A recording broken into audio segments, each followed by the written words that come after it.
अकेलापन। निशा सरोज से प्रभावित क्यों हुई? मेरे मन में उथल पुथल न चल रही होती तो सरोज के प्रति मैं ज्यादा सहज व मैत्रीपूर्ण व्यवहार करती। वो मेरे साथ बड़े अपनेपन से पेश आ रही थी। उसने मेरी देखभाल और खातिर में जरा भी कमी नहीं की। सरिता, 20 साल पहले, फरवरी 1, 2006। सरोज से मिलकर निशा को लगा कि सरोज के अकेलेपन के आगे उसका अकेलापन तो बहुत छोटा है, लेकिन सरोज ने अपने अकेलेपन को अपने ऊपर कभी हावी नहीं होने दिया था। आज मेरा 32वां जन्मदिन था और मैं ये दिन राजेश के साथ गुजारना चाहती थी। उनके घर 10 बजे तक पहुंचने के लिए मैंने सुबह 6 बजे ही कार से सफर शुरू कर दिया। राजेश पिछले शनिवार को अपने घर गए थे, लेकिन तेज बुखार के कारण वे सोमवार को वापस नहीं लौटे। आज का पूरा दिन उन्होंने मेरे साथ गुजारने का वादा किया था। अपने जन्मदिन पर उनसे न मिलकर मेरा मन सचमुच बहुत दुखी होता। राजेश को अपने प्रेमी के रूप में स्वीकार किए मुझे करीब 2 साल बीत चुके हैं। उनके दोनों बेटों सोनू और मोनू व पत्नी सरोज से आज मैं पहली बार मिलूंगी। राजेश के घर जाने से एक दिन पहले हमारे बीच जो वार्तालाप हुआ था वह रास्ते भर मेरे जेहन में गूंजता रहा। मैं शादी करके घर बसाना चाहती हूँ, माँ बनना चाहती हूँ। उनकी बाहों के घेरे में कैद होने के बाद मैंने भावुक स्वर में अपने दिल की इच्छा उनसे जाहिर की थी। कोई उपयुक्त साथी ढूंढ लिया है, उन्होंने मुझे शरारती अंदाज में मुस्कुराते हुए छेड़ा। उनकी छाती पर बनावटी गुस्से में कुछ घूंसे मारने के बाद मैंने जवाब दिया, मैं तुम्हारे साथ घर बसाने की बात कर रही हूँ। धर्मेंद्र और हेमा मालिनी वाली कहानी दोहराना चाहती हो? मेरी बात को मजाक में मत उड़ाओ प्लीज। निशा, ऐसी इच्छा को मन में क्यों स्थान देती हो जो पूरी नहीं हो सकती? अब वे भी गंभीर हो गए। देखिए, मैं सरोज को कोई तकलीफ नहीं होने दूंगी। अपनी पूरी तनख्वाह उसे दे दिया करूंगी। मैं अपना सारा बैंक बैलेंस बच्चों के नाम कर दूंगी। उन्हें पूर्ण आर्थिक सुरक्षा देने। उन्होंने मेरे मुंह पर हाथ रखा और उदास लहजे में बोले, तुम समझती क्यों नहीं कि सरोज को तलाक नहीं दिया जा सकता? मैं चाहूँ भी तो ऐसा करना मेरे लिए संभव नहीं। पर क्यों? मैंने तड़प कर पूछा। तुम सरोज को जानती होती तो यह सवाल न पूछती। मैं अपने अकेलेपन को जानने लगी हूँ। पहले मैंने सारी जिंदगी अकेले रहने का मन बना लिया था, पर अब सब डावाडोल हो गया है। तुम मुझे सरोज से ज्यादा चाहते हो? हाँ, उन्होंने बेझिझक जवाब दिया था। तब उसे छोड़कर तुम मेरे हो जाओ। उनकी छाती से लिपट कर मैंने अपनी इच्छा दोहरा दी। निशा, तुम मेरे बच्चे की माँ बनना चाहती हो तो बनो। अगर अकेली माँ बनकर समाज में रहने का साहस तुम में है तो मैं हर कदम पर तुम्हारा साथ दूंगा। बस तुम सरोज से तलाक लेने की जिद मत करो प्लीज। मेरे लिए यह संभव नहीं होगा। उनकी आंखों में आंसू झिलमिलाते देख मैं खामोश हो गई। सरोज के बारे में राजेश ने मुझे थोड़ी सी जानकारी दे रखी थी। बचपन में माता पिता के गुजर जाने के कारण उसे उसके मामा ने पाला था। 8वीं तक शिक्षा पाई थी। रंग सांवला और चेहरा मोहरा साधारण सा था। वो एक कुशल गृहिणी थी। अपने दोनों बेटों में उसकी जान बसती थी। घर गृहस्थी के संचालन को लेकर राजेश ने उसके प्रति कभी कोई शिकायत मुंह से नहीं निकाली थी। सरोज से मुलाकात करने का यह अवसर चूकना मुझे उचित नहीं लगा, इसलिए उनके घर जाने का निर्णय लेने में मुझे ज्यादा कठिनाई नहीं हुई। राजेश इनकार न कर दे, इसलिए मैंने उन्हें अपने आने की कोई खबर फोन से नहीं दी थी। उस कस्बे में उनका घर ढूंढने में मुझे कोई दिक्कत नहीं हुई। उस एक मंजिला साधारण से घर के बरामदे में बैठकर मैंने उन्हें अखबार पढ़ते पाया। मुझे अचानक सामने देखकर वे पहले चौंके, फिर जो खुशी उनके होठों पर उभरी उसने सफर की सारी थकावट दूर कर मुझे एकदम से तरोताजा कर दिया। बहुत कमजोर नजर आ रही हो, अब तबीयत कैसी है? मैं भावुक हो उठी। पहले से बहुत बेहतर हूँ। जन्मदिन की शुभकामनाएं। तुम्हें सामने देखकर दिल बहुत खुश हो रहा है। राजेश ने मिलाने के लिए अपना दायां हाथ आगे बढ़ाया। राजेश से जिस पल मैंने हाथ मिलाया उसी पल सरोज ने घर के भीतरी भाग से दरवाजे पर कदम रखा। आंखों से आंखें मिलते ही मेरे मन में तेज झटका लगा। सरोज की आंखों में अजीब सा भोलापन था। छोटी सी मुस्कान होठों पर सजाकर वो दोस्ताना अंदाज में मेरी तरफ देख रही थी। जाने क्यों मैंने अचानक अपने को अपराधी सा महसूस किया। मुझे एहसास हुआ कि राजेश को उससे छीनने के मेरे इरादे को उसकी आंखों ने मेरे मन की गहराइयों में झंककर बड़ी आसानी से पढ़ लिया था। सरोज, ये निशा है, मेरे साथ दिल्ली में काम करती हैं। आज इनका जन्मदिन भी है, इसलिए कुछ बढ़िया सा खाना बनाकर इन्हें जरूर खिलाना। हमारा परिचय कराते समय राजेश जरा भी असहज नजर नहीं आ रहे थे। सोनू और मोनू के लिए हलवा बनाया था, वो बिल्कुल तैयार है और मैं अभी आपको खिलाती हूँ। सरोज की आवाज में भी किसी तरह का खिंचाव मैंने महसूस नहीं किया। Thank you. अपने मन की बेचैनी के कारण मैं कुछ और ज्यादा नहीं कह पाई। मैं चाय बनाकर लाती हूँ, ये कहकर सरोज तेजी से मुड़ी और घर के अंदर चली गई। राजेश के सामने बैठकर मैं उनसे उनकी बीमारी का ब्यौरा पूछने लगी।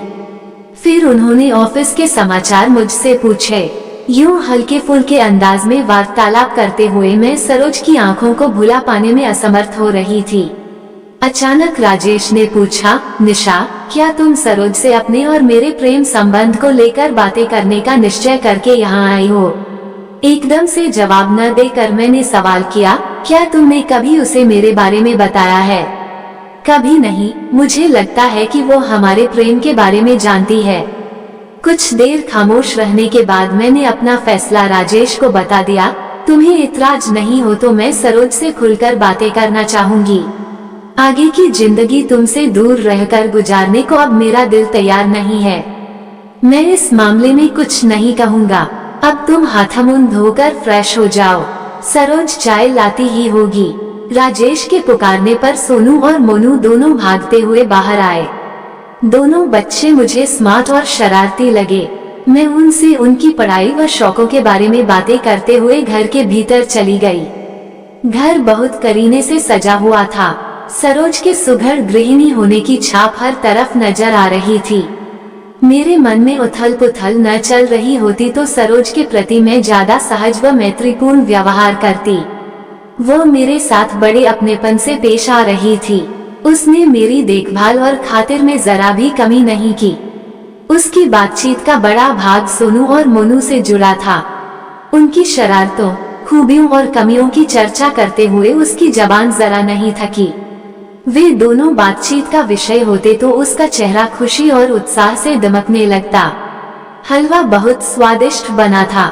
साथ साथ चाय पीने के बाद सरोज दोपहर के खाने की तैयारी करने रसोई में चली गई।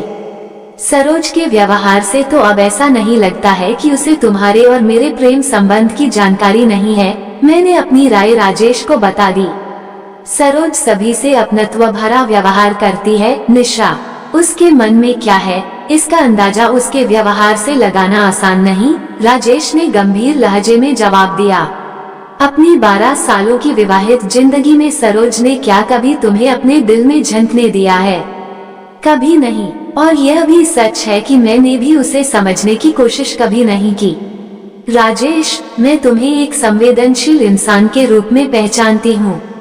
सरोज के साथ तुम्हारे इस रूखे व्यवहार का क्या कारण है? निशा, तुम मेरी पसंद, मेरा प्यार हो, जबकि सरोज के साथ मेरी शादी मेरे माता पिता की जिद के कारण हुई। उसके पिता मेरे पापा के पक्के दोस्त थे।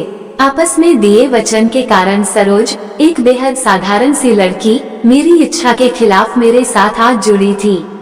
वो मेरे बच्चों की माँ है, मेरे घर को चला रही है, पर मेरे दिल में उसने कभी जगह नहीं पाई। राजेश के स्वर की उदासी मेरे दिल को छू गई। उसे तलाक देते हुए तुम कहीं गहरे अपराध बोध का शिकार तो नहीं हो जाओगे? मेरी आंखों में चिंता के भाव उभरे। निशा, तुम्हारी खुशी की खातिर मैं वो कदम उठा सकता हूँ, पर तलाक की मांग सरोज के सामने रखना मेरे लिए संभव नहीं होगा। मौका मिलते ही इस विषय पर मैं उससे चर्चा करूंगी। तुम जैसा उचित समझे करो। मैं कुछ देर आराम कर लेता हूँ। राजेश बैठक से उठकर अपने कमरे में चले गए और मैं रसोई में सरोज के पास चली आई। हमारे बीच बातचीत का विषय सोनू और मोनू ही बने रहे।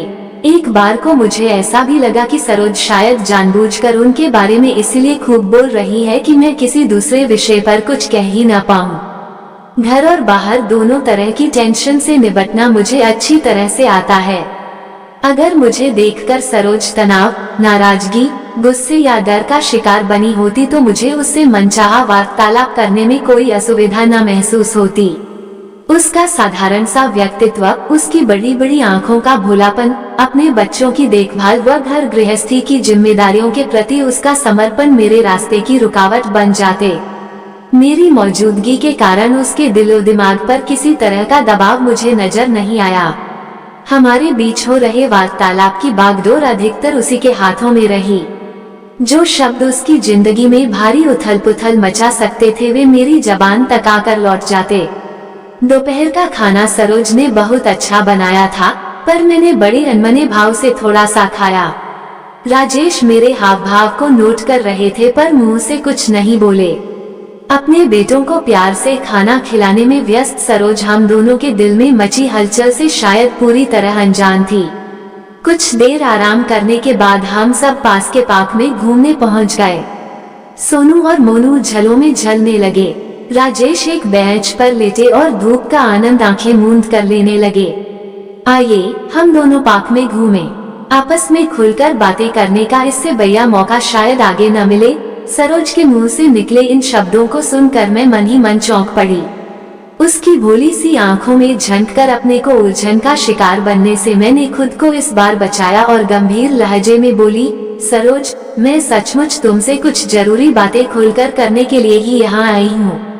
आपकी ऐसी इच्छा का अंदाजा मुझे हो चुका है। एक उदास सी मुस्कान उसके होठों पर उभर कर लुप्त हो गई। क्या तुम जानती हो कि मैं राजेश से बहुत प्रेम करती हूँ। प्रेम को आंखों में पढ़ लेना ज्यादा कठिन काम नहीं है निशा जी। तुम मुझसे नाराज मत होना क्योंकि मैं अपने दिल के चलते मजबूर हूँ।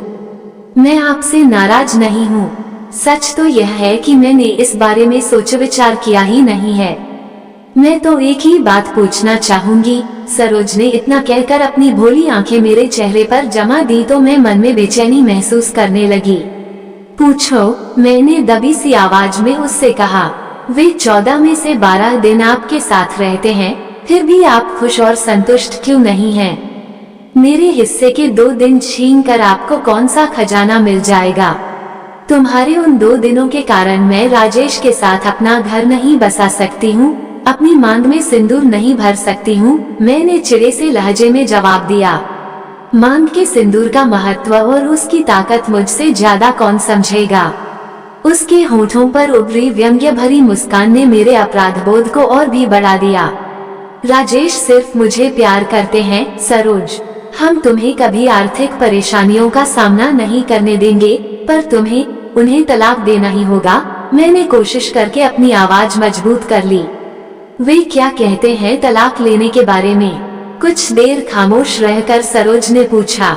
तुम राजी हो तो उन्हें कोई एतराज नहीं है। मुझे तलाक लेने देने की कोई जरूरत महसूस नहीं होती है निशा जी। इस बारे में फैसला भी उन्हीं को करना होगा। वे तलाक चाहेंगे तो तुम शोर तो नहीं मचाओगी?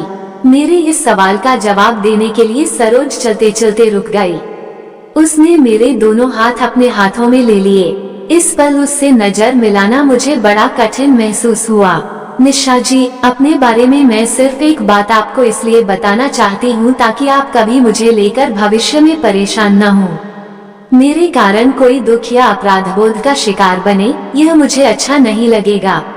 सरोज, मैं तुम्हारी दुश्मन नहीं हूँ, पर परिस्थितियाँ ही कुछ। उसने मुझे टोककर अपनी बात कहना जारी रखा। अकेलेपन से मेरा रिश्ता अब बहुत पुराना हो गया है।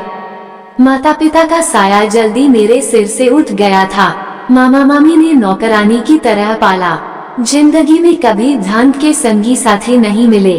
खराब शक्ल सूरत के कारण पति ने दिल में जगह नहीं दी और अब आप मेरे बच्चों के पिता को उनसे छीन कर ले जाना चाहती हैं। ये तो कुदरत की मेहरबानी है कि मैंने अकेलेपन में भी सदा खुशियों को ढूंढ निकाला। मामा की यहाँ घर के कामों को खूब दिल लगाकर करती। दोस्त नहीं मिले तो मिट्टी के खिलौनों, गुड़िया और भेड़ बकरियों को अपना साथी मान लिया। ससुराल में सास ससुर की खूब सेवा कर उनके आशीर्वाद पाती रही। अब सोनू मोनू के साथ मैं बहुत सुखी और संतुष्ट हूँ। मेरे अपनों ने और समाज ने कभी मेरी खुशियों की फिक्र नहीं की। अपने अकेलेपन को स्वीकार करके मैंने खुद अपनी खुशियाँ पाई हैं और मैं उन्हें विश्वसनीय मानती हूँ।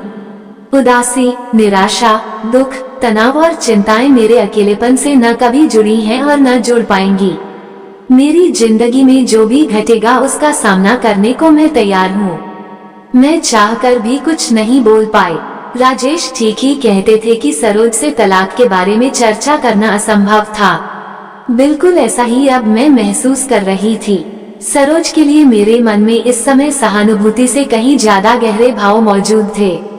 मेरा मन उसे गले लगाकर उसकी पीठ थपथपाने का किया और ऐसा ही मैंने किया भी। उसका हाथ पकड़कर मैं राजेश की तरफ चल पड़ी। मेरे मुंह से एक शब्द भी नहीं निकला, पर मन में बहुत कुछ चल रहा था। सरोज से कुछ छीनना किसी भोले बच्चे को धोखा देने जैसा होगा। अपने अकेलेपन से जुड़ी ऊब, तनाव व उदासी को दूर करने के लिए मुझे सरोज से सीख लेनी चाहिए। उसकी घर गृहस्थी का संतुलन नष्ट करके अपनी घर गृहस्थी की नींव में नहीं डालूंगी।